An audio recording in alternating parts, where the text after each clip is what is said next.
State bank of Hyderabad, state bank of Bikaner, state bank of Indore, state bank of Mysore, state bank of Patiala, state bank of Saurashtra, state bank of Travancore. ఈ మొత్తం 7 అనుబంధ బ్యాంకులు.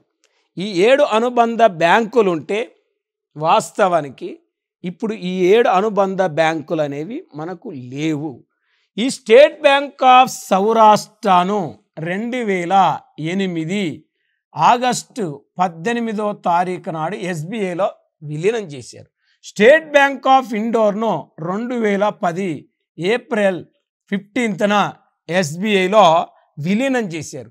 తర్వాత హైదరాబాద్, బికనూర్, మైసూర్, పాటియాలా, ట్రావెన్కోర్ ఈ 5 SBI అనుబంధ బ్యాంకులను 2017 ఏప్రిల్ 1న ఇక్కడ విలీనం చేశారు. కాబట్టి ఇప్పుడు ఎస్బీఐ అనుబంధ బ్యాంకులు లేవు.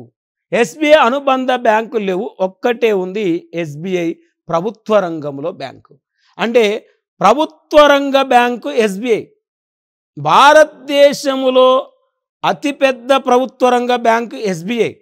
మరి వాస్తవానికి మనం చూస్తే భారతదేశంలో అతిపెద్ద ప్రభుత్వ రంగ బ్యాంకు ఎస్బీఐ,